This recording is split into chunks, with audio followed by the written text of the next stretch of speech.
I'd invite you please to rise for the presentation of the colors by our police and fire departments, and also the singing of our national anthem by Hingham High School student athlete Nick Capodalupo. Company, upstairs, huh! Freeze dead, huh!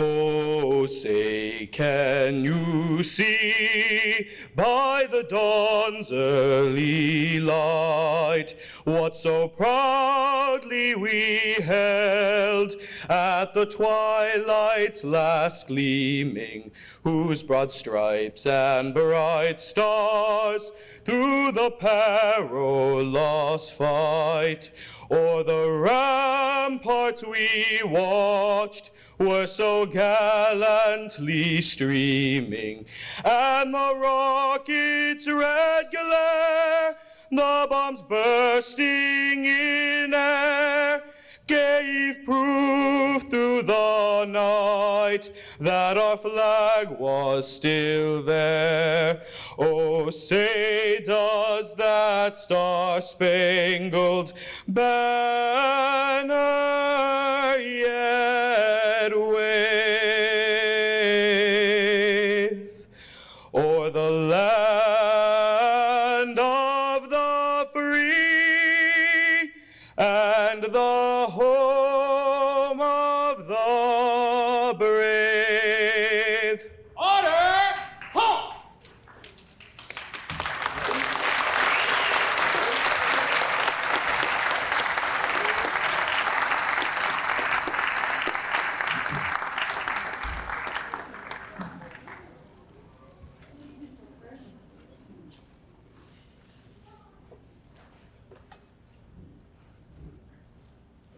I now invite Hingham Veteran Council member Jay Ippolito to come forward for the invocation. Company ready, break!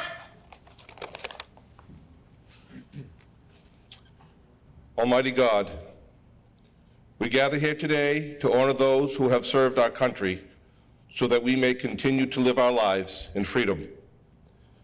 Help us to be constantly reminded of this gift and for those sacrifices that have been made so willingly by these brave men and women.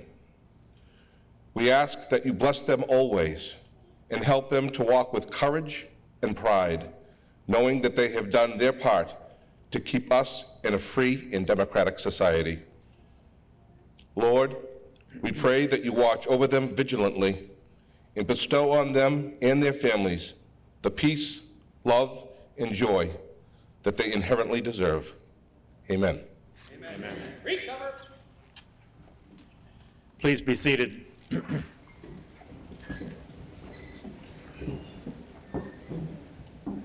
We are fortunate today to have in our midst Congressman Stephen Lynch. Congressman Lynch represents the 8th District in the House of Representatives, and I now ask Congressman Lynch to come forward and make his remarks. Very much. Thank you. Good morning, everyone. Good morning. Great to be with you. This is that day that our country and the town of Hingham have set aside to honor our veterans, and it's an honor for me to be here. Reverend clergy, my colleagues in government, Senator O'Connor, Representative Murphy and Moschino, Town Administrator Tom Mayo, Moderator Michael Puzo, Board of the Selectmen Chair Karen Johnson, and board members Mary Power and Joe Fisher. Lieutenant Colonel Ramsey, Colonel Wayne Libby, United States Army, and of course, to all of our veterans and our Gold Star families, it is an honor to be with you. My sincere thanks as well.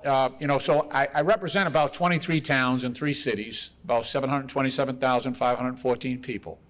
And unless somebody was born this morning or otherwise, we have additions and deletions periodically.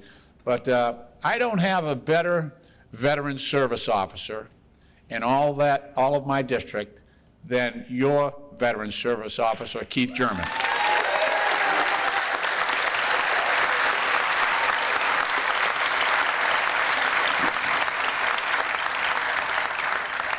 Sometimes I feel like he is part of my staff. He is. Sometimes I feel like I work for him. But as you know, whether we have veterans who are World War II veterans or recently home from Iraq or Afghanistan, Keith German is there to make sure that they get the services that they need, but also the respect and dignity that they have earned by their service. So.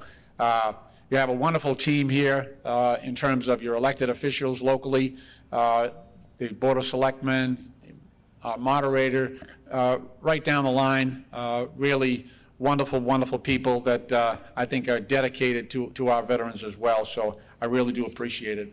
From reading the news, you wouldn't think that Congress agrees on anything these days, but I have to say that in the past several months, we have been able to, and when I say we, I mean Democrats and Republicans in Congress, have been able to agree on some important legislation that I think is very important to veterans and veterans' families. And I just wanted to remind you of that because it's not mentioned much in the press. You don't read about it in the newspapers. Several of those measures I'll speak to briefly. One was a bill that we recently passed, H.R. 299. This is a bill that has long time coming. It's called the Blue Water Navy Veterans Act. During the Vietnam War, the Blue Water Navy Vietnam Veterans Act, and during the Vietnam War, many of our Navy personnel who were officially deployed to ships in the region were nevertheless exposed to Agent Orange and other defoliation chemicals. Later on, it was determined that many of them had health effects, long-term health effects because of that exposure.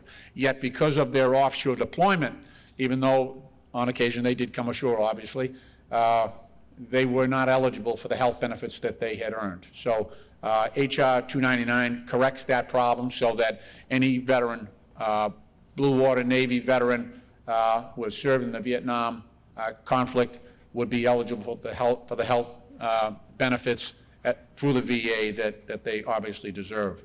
We've also passed a number of bills, 18 in exact, I won't go into all of them, that affect our veterans and their families. H.R. 95, the Homeless Veterans Families Act. You wouldn't think we would have to have such a bill, but we have found a high incidence of homelessness among our veterans, some of whom actually have family members that are also homeless alongside them. Much of this, we think, is due to the multiple deployments that we have seen our young men and women in uniform endure in both Iraq and Afghanistan, as well as previous conflicts. So this H.R. 95 would allow the VA to reimburse any local housing authority for taking care of and providing housing for those homeless veterans or their families, so that they would be reimbursed. Another House-passed bill just last week, H.R. 8086, the Veteran Treatment Court Adoption and Coordination Act, which, again, because of multiple deployments, we see a lot of our sons and daughters coming home with substance abuse disorders. And what this does, it actually puts a priority before our courts and our law enforcement. This is for veterans who are guilty of offending substance abuse laws, but who are nonviolent. This directs the law enforcement and the judiciary to put a priority on treatment rather than incarceration to deal with the veterans' issues that substance abuse presents. In addition to caring for our veterans when they return, we also have a commitment in this country that we leave no one behind. I've done a lot of work over the years with DPAA, that's the Defense Department POW MIA Accounting Command. And matter of fact, I just came back recently from a trip to Southeast Asia, Indonesia as well, Singapore, and stopped at Hingham Air Force Base, Hingham Airfield at Pearl Harbor. That's where DPAA is coordinating. Two big events that occurred recently. One is we received and we recovered, so let me explain. DPAA actually goes out and tries to recover the remains of our sons and daughters who have perished in our nation's conflicts. Going back to the Second World War, where we have 87,000 sons and daughters of the United States who did not return, many of them in major sea battles in the Pacific. Many perished in land battles as well throughout the Japanese chain of islands during the Second World War. Recently, we recovered 40 sets of remains from the Battle of Tarawa, United States Marine Corps, and they had been hastily buried in makeshift graves by local natives on that island, on that atoll, and we were able to recover those, and we are in the process of identifying those 40 World War II veterans, returning them to their families and to their home communities so they can receive the decent and dignified burial that they deserve.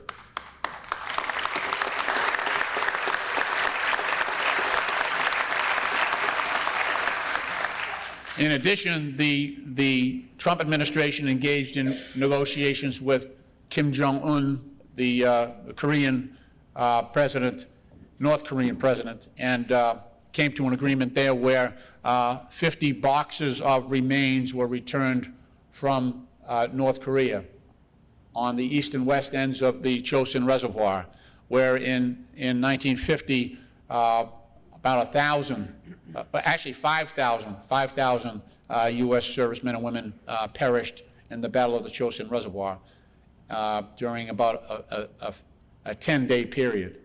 And we received those remains again at Hingham Air Force Base in Pearl Harbor.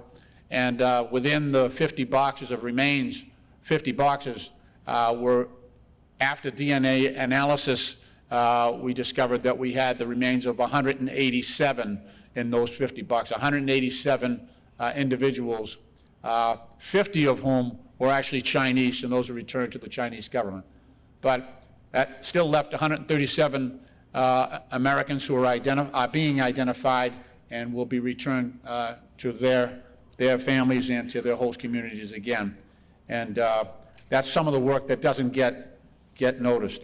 Again, so the bill that I sponsored would protect DPA employees from furlough or layoff if there came a shutdown in the government, as there has been before. In Laos and Vietnam and in the Philippines, the rainy season limits the time when we can do recovery operations to recover the remains of our sons and daughters. So if the government shuts down, those forensic pathologists and analysts cannot continue with their work during that rainy season, and that hampers our ability to bring our sons and daughters home. So that bill is active in the House. One of the great things I get to do as a member of Congress is to appoint young people to the United States military academies. And the town of Hingham, I have to say, overperforms in terms of the number of its sons and daughters that it sends, that you send to our military academies. And these are our very best. These are our very best, no question about it. Again, I have 23 towns and 3 cities. I have all those people I represent. There's no town, there's no city that sends more young men and women to the military academies for this country than the town of Hingham. And you should be very, very proud of that.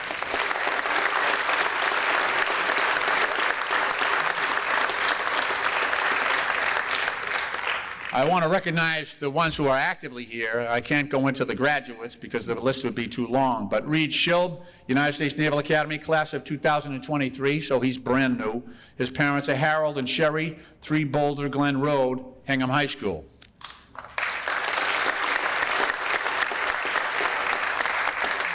I have to warn you, you may want to hold your applause till the end.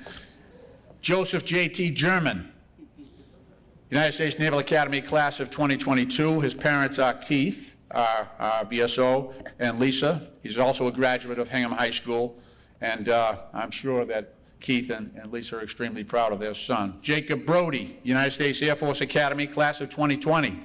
So he'll be graduating in May. Parents are Margot and Mark, 1 Berkeley Circle, Hingham High School. Liam McCarthy, United States Military Academy at West Point, class of 2020. He'll be graduating in May. Parents are Nora and Kevin, 15 Lanton Lane, Hingham High School, and also attended Avon's Old Farms in Connecticut. Jack McLaughlin, United States Naval Academy, class of 2020. Again, he will graduate in May. His parents are Mary Ellen and Hugh, 4 Steamboat Lane. He graduated from St. Sebastian High School. Benjamin Maud, United States Military Academy, class of 2019. So he has just graduated. His parents are Michael and Anna, 214 Lovett Street, graduate of Zavarian Brothers High School. So that is the current class of Hingham residents who are.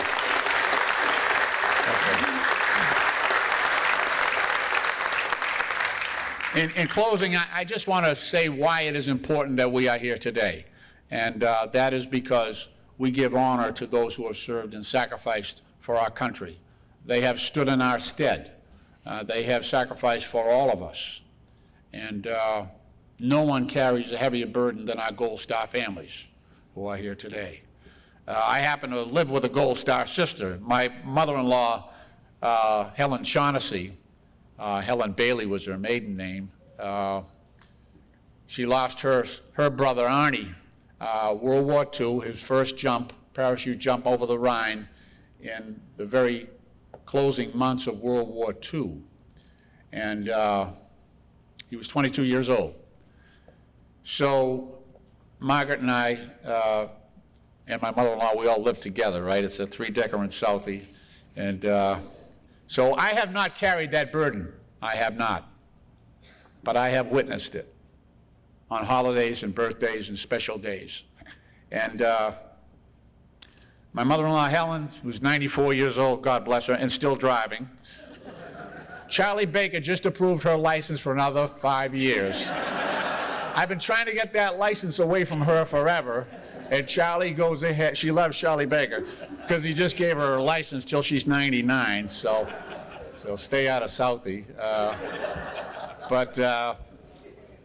But, you know, she tells me that while she carries that burden herself most days of the year, she loves Veterans Day, she loves Memorial Day, because she says, I feel on that day, I don't carry my burden alone. She says, my neighborhood, my state, my country, the people of this country, they carry it with me. She said, she says, it eases my burden on this day. So I know we have Gold Star families in attendance. I know they carry that burden. And it is my prayer that our gathering here today and all across this country, that we might lift up that burden on behalf of our Gold Star families, and that we may let them know that their sacrifice is shared. And perhaps by that measure, we may lighten their burden as well. So I want to ask God to bless our veterans. May he bless this wonderful town of Hingham, and may he continue to bless these United States of America. Thank you.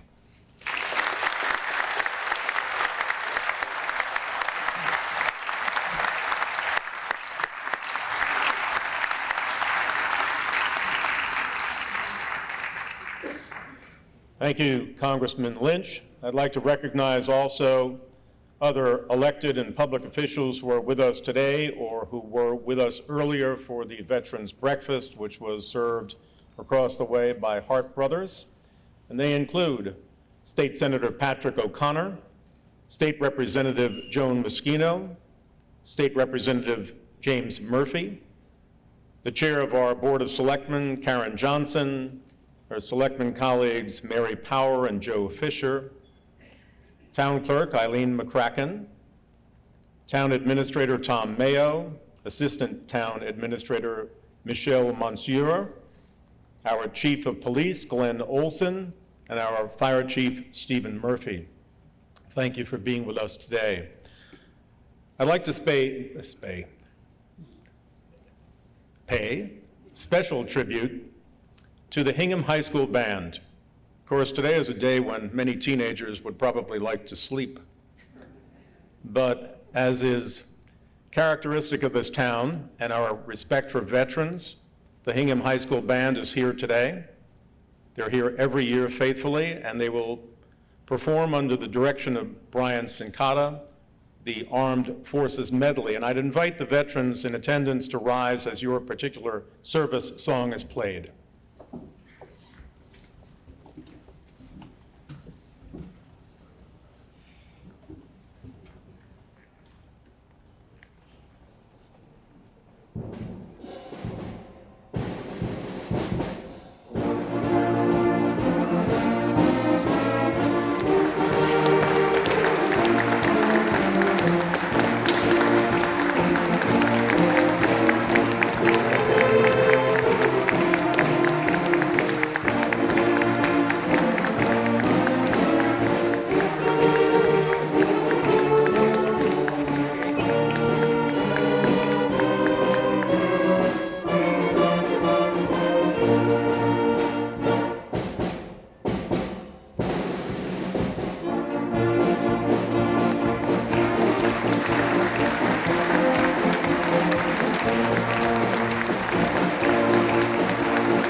Next, I invite Karen Johnson, the Chair of the Board of Selectmen, to come forward and make remarks on behalf of the town. Thank you. Good morning. Good morning, Karen. Good morning, Michael. Congressman Lynch, Colonel Libby, Mr. Puzo, members of the Hingham Veterans community, and guests. On behalf of my colleagues on the Board of Selectmen, Mary Power and Joe Fisher, I welcome you to our Veterans Day ceremony, and I thank you for joining our community in a salute to our hometown veterans and to all veterans across this great country. The 11th hour of the 11th day of the 11th month, the world marked the armistice of what had been known as the war to end all wars. As I reflected on the day today, I wondered what that generation thought at the celebration of the first Armistice Day, just 1 year removed from a brutal and bloody conflict, the likes of which the world had never seen. A war with civilian and military casualties of over 60 million people, a war that introduced savage weaponry and rampant disease. It was clear that those left behind wanted to honor the bravery and self-sacrifice of the military men and women who saved a way of life. And that call to honor those who served in our stead continues to this day. I wondered in particular about those brave Americans who signed up to join in 1917 when America entered the war. They left our shores in the name of peace. I can't imagine what it must have been like setting off to face a foreign enemy on a foreign soil, an unknown journey, an unknown future. And still, they went. They left our shores in the service of ideals so profound, they form the very basis of who we are. Freedom, liberty, independence, democracy, tolerance, equality, and peace. To some, just words. To the members of our military, mission and purpose. Without their contribution, their sacrifice, and their bravery, the world would quite literally be a different place. Unfortunately, and as you in this room know all too well, World War I did not end all wars, but instead was the start of global conflicts that would require and requires still the awesome presence of the American military around the globe. And so, generations removed from the Great War, our men and women continue to train, to sacrifice, and to make those unknown journeys in the names of our freedoms. I recently visited the Statue of Liberty. The colossal scale of that edifice is something to behold, a monument to our founding ideal, a visual transformation of just how important the concept of freedom is to our American spirit. In 1936, at a ceremony marking the 50th anniversary of the Statue of Liberty, President Franklin Roosevelt proclaimed that liberty and peace are living things. In each generation, if they are to be maintained, they must be guarded and vitalized anew. Every soldier, sailor, Marine, Air Corpsman and woman, Coast Guardsman and woman, from every race, creed, and humanity, embraces that duty for each of the rest of us. The sons and daughters in Hingham have heard and answered that call. Their valor, quietly held in their hearts. Their examples, our inspiration. To the veterans in the audience today, to the service members, to the Blue Star families and the Gold Star families, we thank you for your service and for the service of those you hold dear. When we say thank you for your service, we're thanking you for your unselfish willingness to carry our burdens and to be our standard bearers, to embody the big ideals that form the foundation of our American values, who we are at our core. We thank you for your loyalty to your God, your country, and your comrades. We thank you for the big moments where you rise to the challenge at the expense of yourself. We thank you for your training, and we thank you for the personal toll your commitment to our common good takes on you. When we say thank you, we are acknowledging that the vitality of America's big ideals depended and depends on you still. On behalf of the town of Hingham, I thank you for your service and its impact on the world today and for generations to come.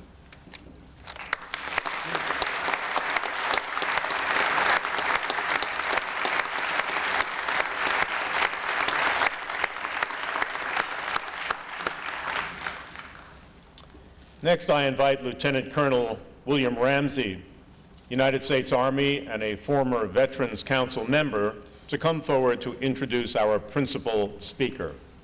Lieutenant Colonel Ramsey.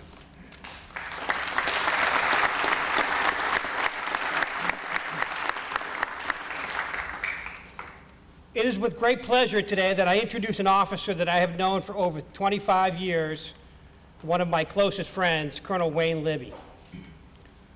Colonel Libby is a soldier who advanced all the way from private to colonel, and today he serves as a senior leader of the Massachusetts Army National Guard. On November 9, 1989, he was a young soldier stationed in the vicinity of Checkpoint Charlie in West Berlin, where he was manning the Tactical Operations Center when early in the evening the classified phone rang. He answered to hear the voice on the other end of the line say, "This is the Secretary of Defense, give me the division commander."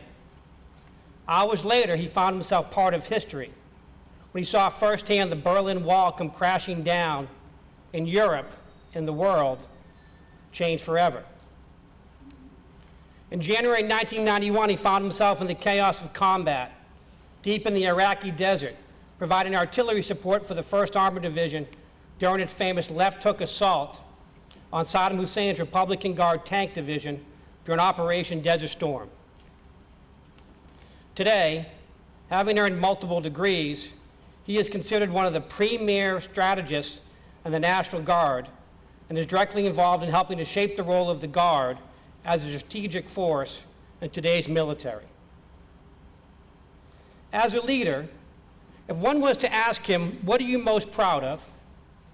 he'd certainly mention his 3 sons and his wife. But if you'd ask him what he's most proud of as a military officer, he won't mention the fact that he was the honor graduate of our Army War College class. He won't mention his numerous medals and combat citations. He certainly won't mention the various command positions he's held. What he would say is, as a company commander in Iraq in 2006, at a time when that war was raging, and transportation units, one of which he commanded, was subjected to high casualties on a regular basis, that he successfully brought every soldier who he deployed with home safely to their families. I would submit to you that that speaks volumes of his character and his leadership. So please join me in giving a warm Hingham welcome to Colonel Wayne Libby.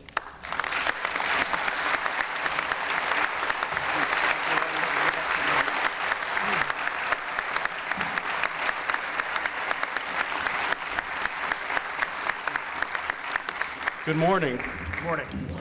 Congressman Lynch, elected officials, family, friends, ladies and gentlemen, thank you for this invitation today as we celebrate Veterans Day. My 7-year-old son asked me this morning when I was putting my uniform on, why do we celebrate Veterans Day?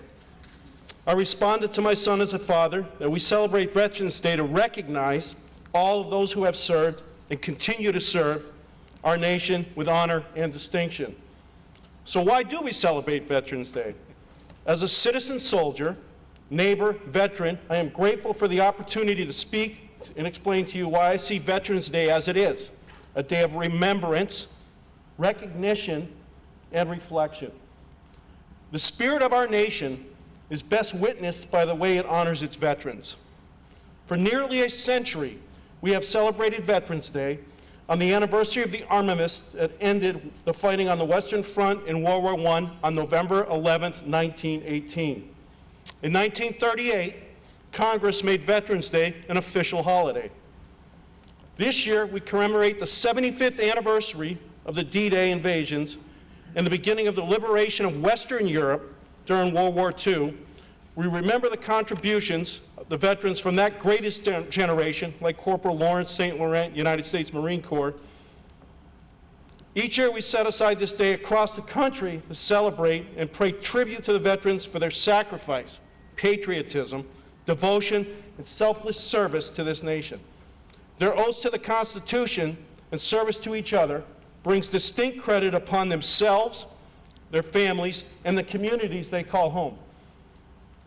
The Department of Veterans Affairs said that of the 16 million Americans who served in World War II, fewer than 500,000 are still with us today. Once their service to the nation was over, they came home, got married, and had families.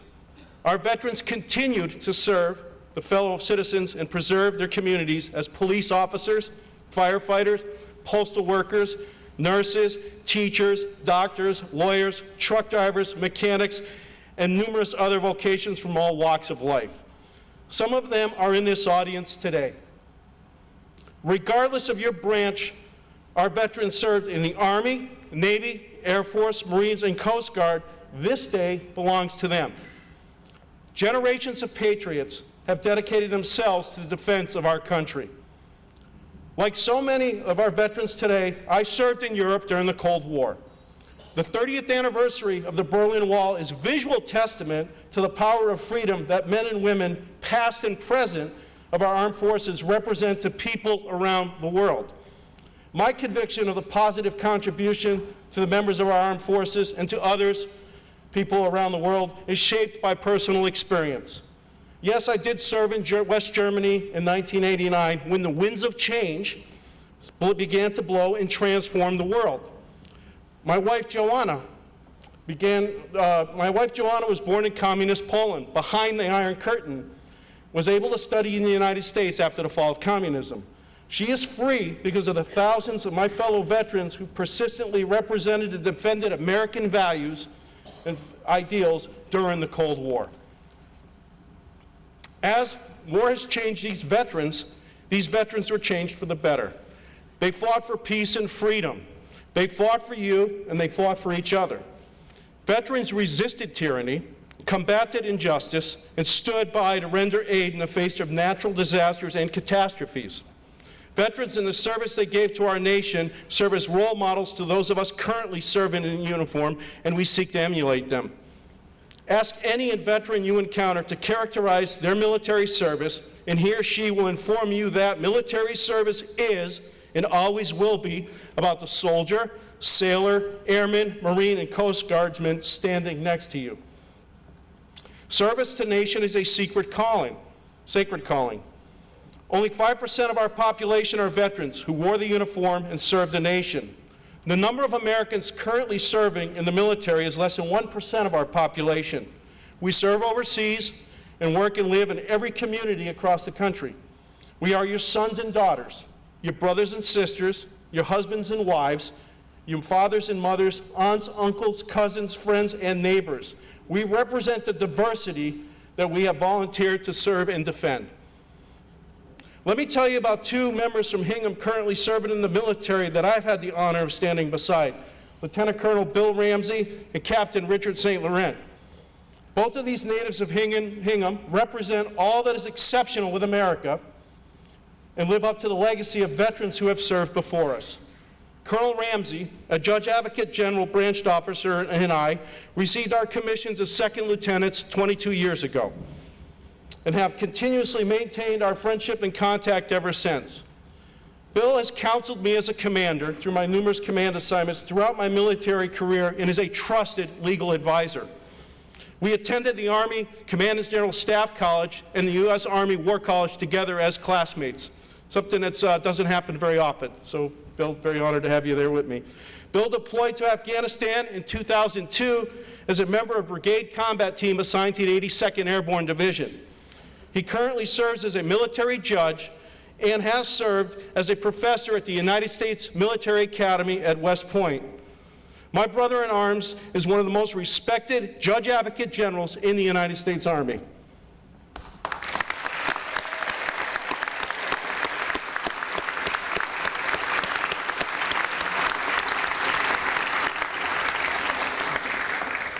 The town of Hingham is home to the 1058th Transportation Company.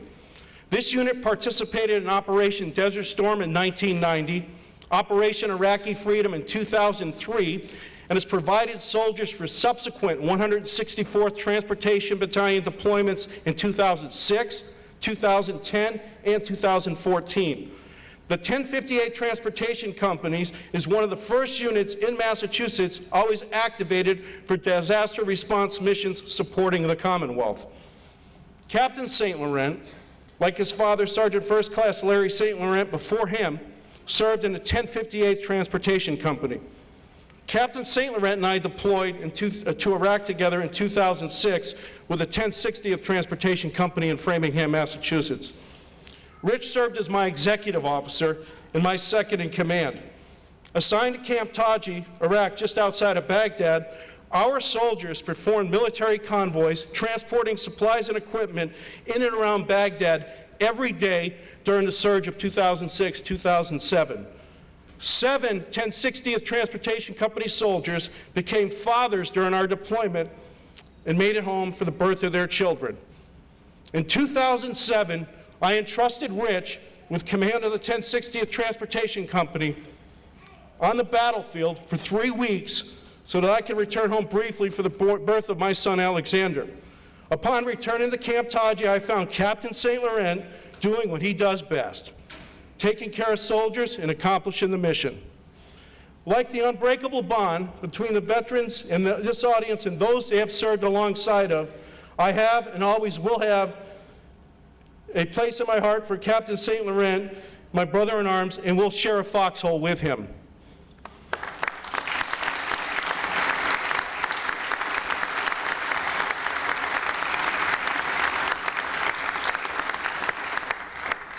Veterans Day impacts us personally and as citizens of this great nation.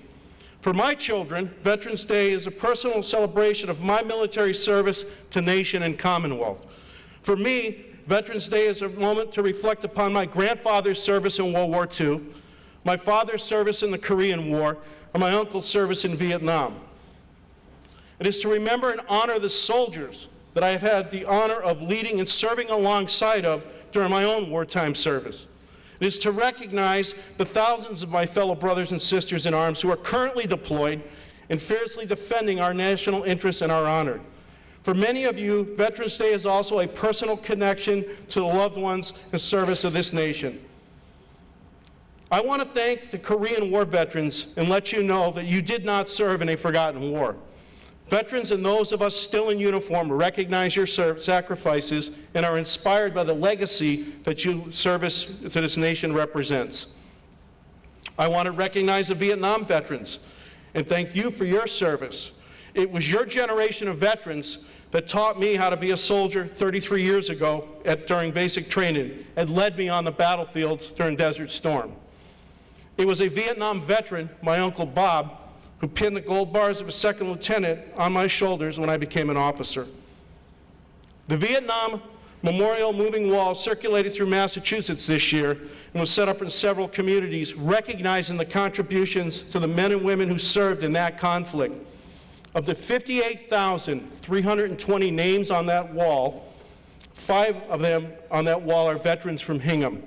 They gave their life in defense of this nation. I want to thank them, and I'm going to thank the Gold Star family members in attendance today for your sacrifice, and know that it's not forgotten. You will always be remembered.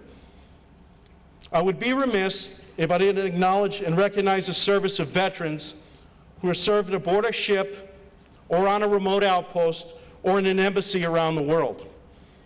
To those veterans who fought in Grenada, Panama, Desert Shield, Desert Storm, Somalia, Bosnia, Kosovo, Afghanistan, Iraq, Kuwait, Syria, and numerous other zones of conflict, I want to thank you for your service to our nation. Our nation's veterans throughout our 244-year history have kept us free and inspired us to become a better nation. Thank you for inviting me here on this day of remembrance, recognition, and reflection. Happy Veterans Day to all of you. Thank you.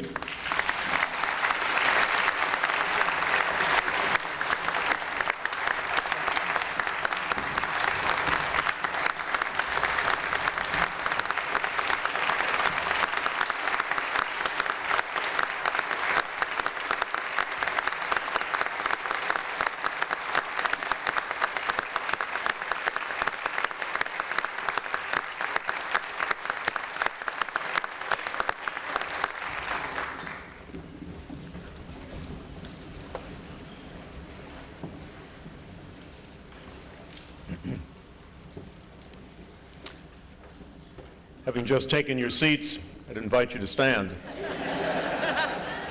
as the Hingham High School Band performs God Bless America.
I'd invite you all to take your seats again as we move into the awards portion of the program.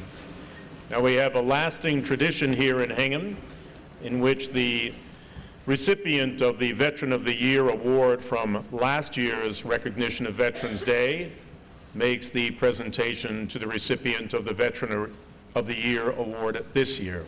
So last year's quite appropriate recipient was Jim Claypool, and Jim will come to the lectern on the floor here to give the presentation to this year's Veteran of the Year. Jim.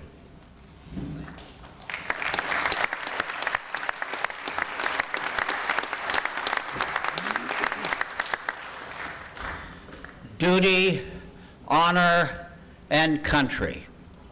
Last year we talked about duty. This year, our honoree, Lieutenant David T. Sargent, is the epitome of those three words. Since his separation from the military, he has come forth to deliver very substantial support to his brothers in arms. And as the Colonel mentioned earlier, all veterans are brothers in arms. We look after each other, and we make sure that nobody goes hungry, nobody stays in a cold home, or any other such situation as that.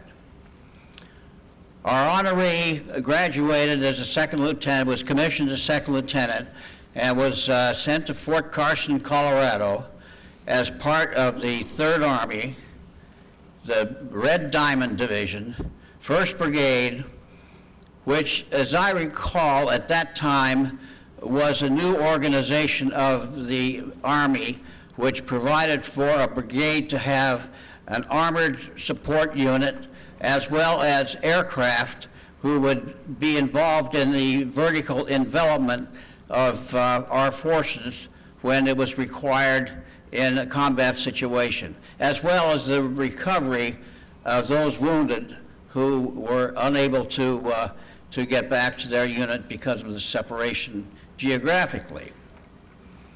So Lieutenant Sargent was dispatched to Korea as a platoon leader, and within 9 months, because of casualty at the air officer of his battalion, Lieutenant Sargent was assigned by his battalion commander to be the air squadron commander.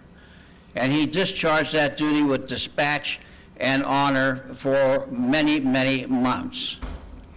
During that time, he was decorated with multiple military awards, including the Air Medal with Valor device and 3 oak leaf clusters. For those of you who may not know, 3 oak leaf clusters means he essentially received the Air Medal 4 times. And Valor means that while he was doing his duty, he was being shot at by insurgents who were bent on taking his life. But he did not permit that to happen.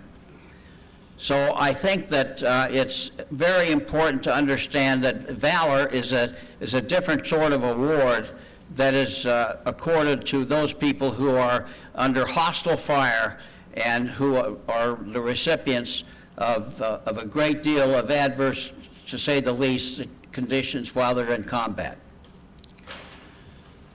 Now, when Lieutenant Sargent was discharged, he came to Hingham, and he didn't let his military obligation, as some people would characterize it, we characterize it as duty. He became a vital help and assistant to the Veteran Services Officer. He worked at not 1 penny's remuneration. He did whatever the Veteran Service Officer asked him to do administratively for a period of several years, as I recall. In addition to that, Lieutenant Sargent spent his time driving people to and from various ceremonies such as this. Lieutenant Sargent also was a person who was heavily involved in writing articles to the newspapers to explain the various components and the various attributes that the military puts forth during holiday periods such as Memorial Day or Veterans Day and other such holidays as that. So he has been renowned to be known in this town for a person you could always call on to make certain that no one is left behind and that he looked after every veteran that he was able to look after. Now, one of his medals, it's not a medal, it's an award, that is the most proud award that any infantryman can possess, and that's the Combat Infantryman's Badge. And when Lieutenant Sergeant comes up here to deliver his remarks, you will notice a blue badge on his left lapel, and that's the Combat Infantryman Badge, which is the proud possession of any infantryman who has found himself in a hostile military environment. So, ladies and gentlemen, it is my distinct pleasure, and I'm so very proud to introduce to you our 2019 Veteran of the Year, David T. Sargent, First Lieutenant, United States Army, retired.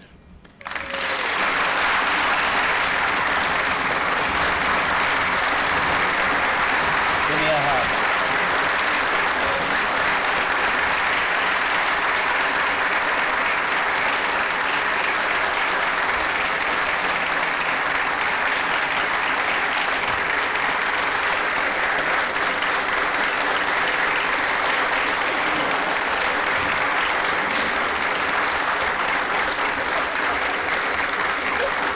Nearing 11 o'clock.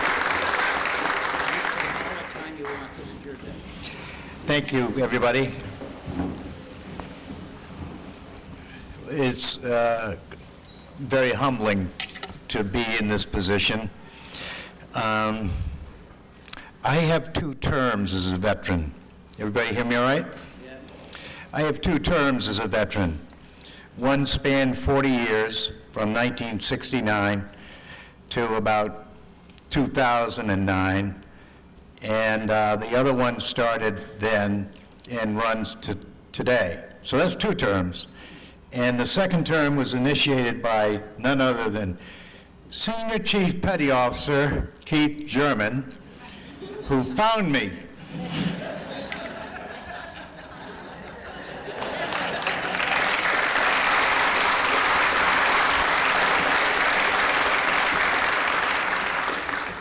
My first term was 40 years of a non-event, without wearing a baseball cap or admitting to being a veteran, because I came from that,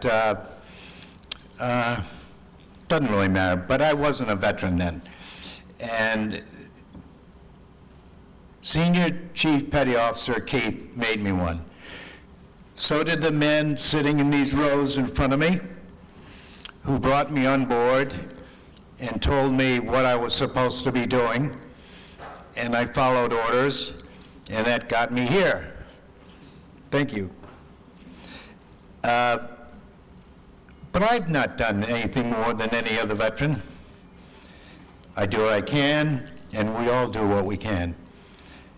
I tell you, in Hingham, it's an incredible environment, and that's what you heard all morning. When I talk to some fellows from my platoon that I served with in Vietnam and tell them about what happens in our town in Hingham, they are amazed. But the bottom line of this is, as a veteran, when you sit back and you assess the benefits that you have received from the town, you've got to give yourself some pause for thought that it's not a one-way street. So we get from Hingham, and we should give to Hingham.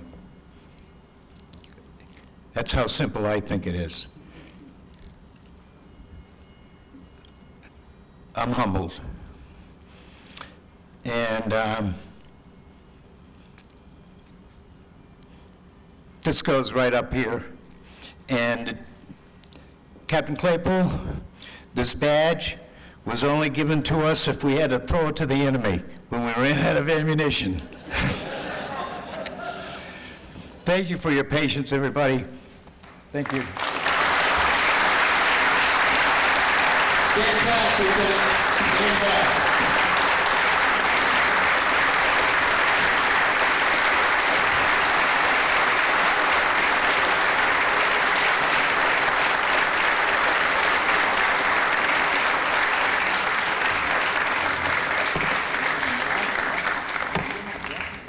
Lieutenant? Stand fast. Yes, sir.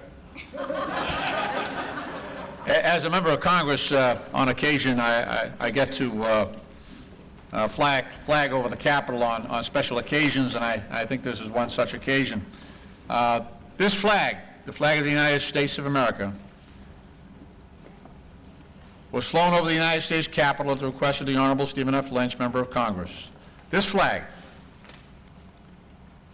was flown over the United States Capitol in honor of Lieutenant David T. Sargent, United States Army, in recognition of his selection as Hingham's 2019 Veteran of the Year Award recipient and for his service and dedication to the United States Army and the United States of America during the Vietnam War. Congratulations, sir.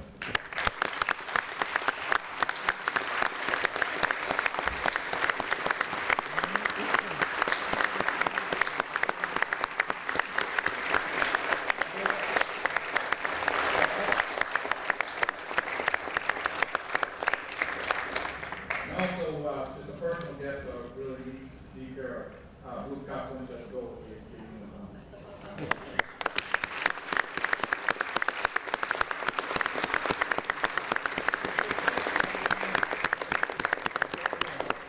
the Ladies and gentlemen, please be seated as I have our representative from the 2nd District, James Murphy, to read a citation that he has for our Veteran of the Year, Dave Sargent. Rep. Murphy. Thank you, Keith. Good afternoon, everybody. I'm Representative James Murphy, and your state legislature will not be outdone today. On behalf of Representative Joe Moschino and Senator O'Connor and myself, Representative James Murphy, I bring greetings from the House of Representatives. We have an official citation for you, and it says simply, House of Representatives in the State Senate officers its sincerest congratulations to David Sargent in recognition of being named Hingham's Veteran of the Year in your dedicated service to our country and our community. The entire House membership extend its very best wishes and express hope for future good fortune in all endeavors. Signed by Representative Joe Moschino, Speaker of the House Robert DeLeo, myself, State Representative James Murphy, and Senator Patrick O'Connor, and given to you this day in honor of your distinguished service to our country. So thank you very much.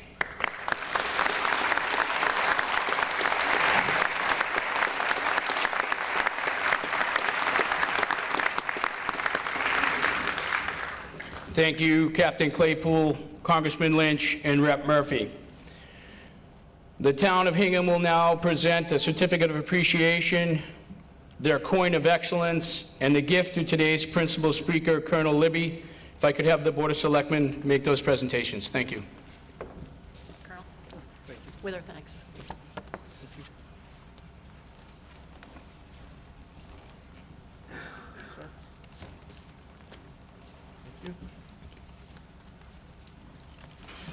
So the citation reads, the town of Hingham Veterans Council would like to extend its heartfelt thanks and appreciation for your participation in our annual Veterans Day observance.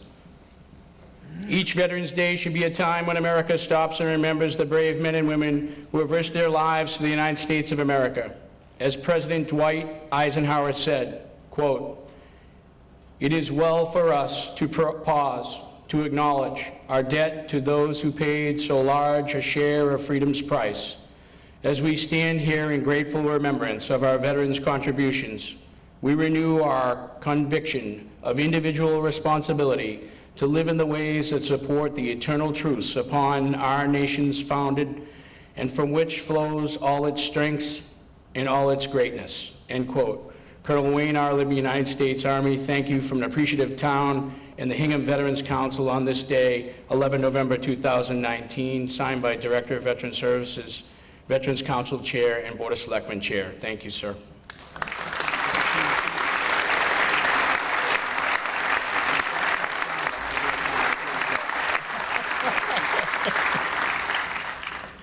And as luck would have it, we're going to go off script for a minute in traditional Hingham fashion. I have found it to be in my knowledge today that a veteran, again, once long forgotten, a Hingham man who serves with our American Legion, who also served in the 2nd and 6th Fleets in the United States Navy as a seaman on board destroyers, Art Milmore, was recently the recipient of the National Defense Service Medal and his final honorable service lapel pin. At this time, on behalf of the Secretary of the Navy, the Honorable Richard Spencer, I will now make this presentation, and I would ask Seaman Milmore to come forward, front and center, and all military members, please rise for the attention of awards.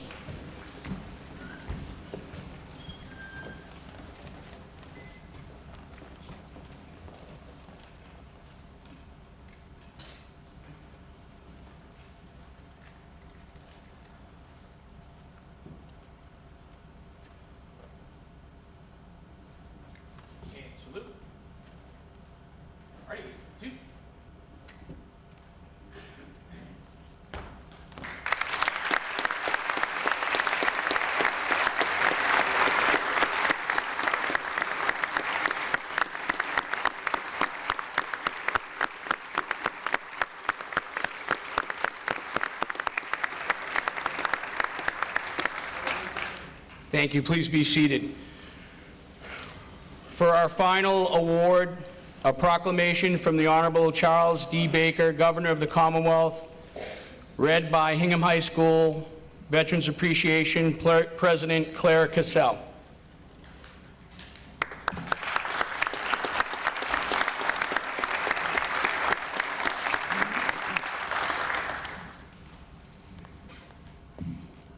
Commonwealth of Massachusetts, a proclamation. Whereas, since the Commonwealth's colonial days, thousands of men and women have served our country in defense of freedom, liberty, and whereas on November 11th, 1918, the armistice was signed in the Forest of Campaign by the Allied nations and Germany, ending World War I, the war to end all wars, after 4 years of conflict. And whereas since that day, every November, people from around the nation have gathered to honor our veterans. And whereas there are approximately 388,000 veterans living in Massachusetts, and whereas today we are reminded of the great sacrifices and contributions our veterans have made to our country.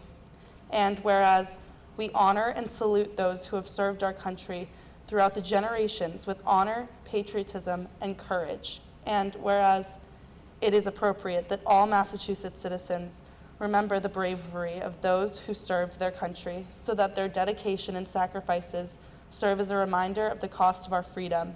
And whereas in November of 2019, the world will commemorate the 101st anniversary of the armistice that ended the fighting in World War I at 11 a.m., November 11th, 1918, the 11th hour of the 11th day of the 11th month.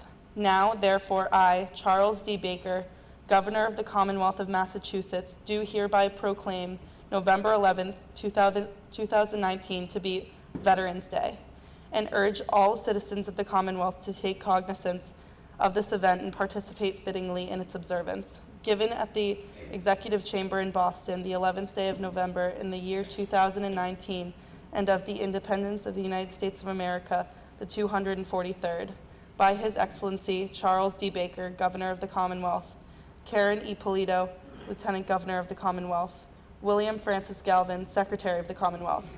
God save the Commonwealth of Massachusetts.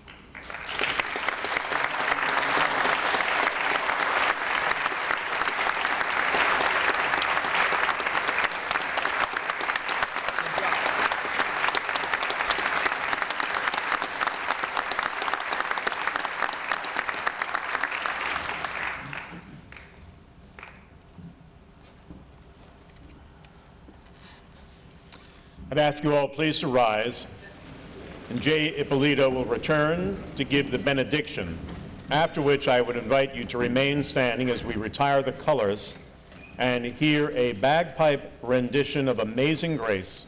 It will be played by Lucas Weber, who is also a student at Hingham High School. Mr. Ippolito. Ready? Break. Heavenly Father, as we prepare to depart from this gathering, help us to remember always that our veterans are precious gifts to us and to this great nation. Today we honor them, walk in their path of duty, and hold in our hearts the cause of freedom. Dear God, never let us forget what our veterans have done for us. Let the appreciation of their service be held in the highest regard always by future generations of Americans. God bless our veterans, and God bless America. Amen. Amen.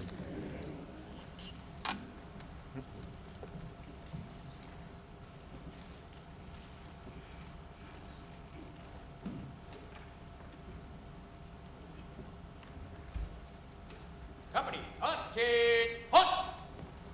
Raise and hunt!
Ladies and gentlemen, I would like to invite you to join all of us after the ceremonies out at the Veterans Memorial to honor Lieutenant Sergeant at a coffee reception in the room directly across the hall. Thank you very much.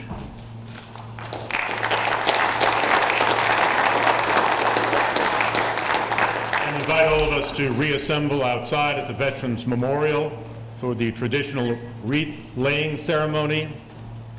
Meet you right outside. Please join us and mark your calendars for next year. Retreat!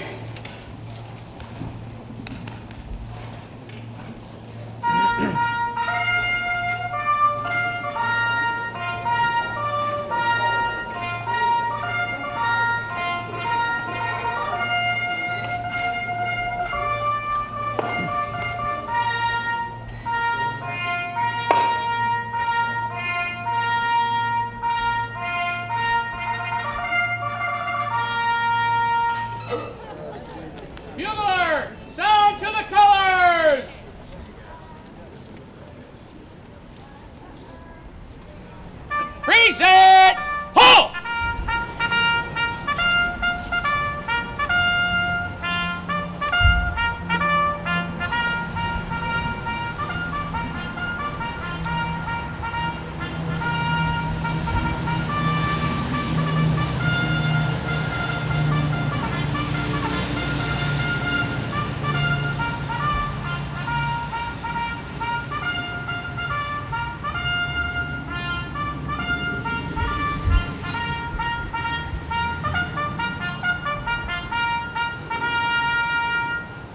I pledge allegiance to the flag of the United States of America and to the republic for which it stands, one nation, under God, indivisible, with liberty and justice for all. Order!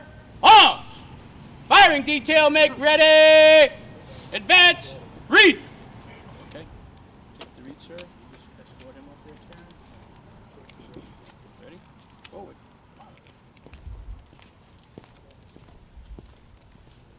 Now we have the late present placement at the Veterans Monument.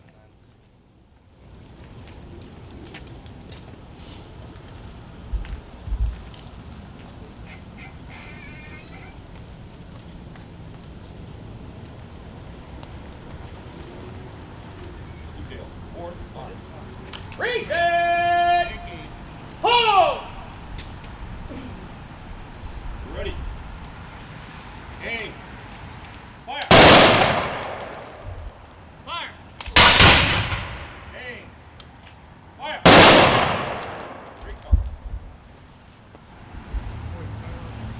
Present. Arms. Present.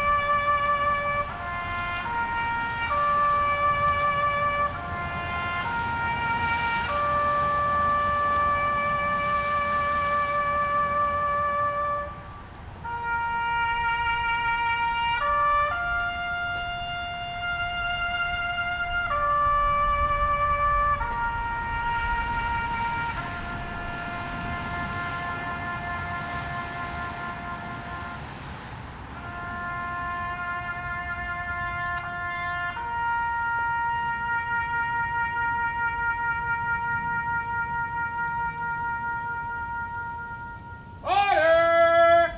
Halt! Troops, dismiss! Boys, Firelocks. Advance, Firelocks. Thank you. To the right. Right case. Bob. All right, take care.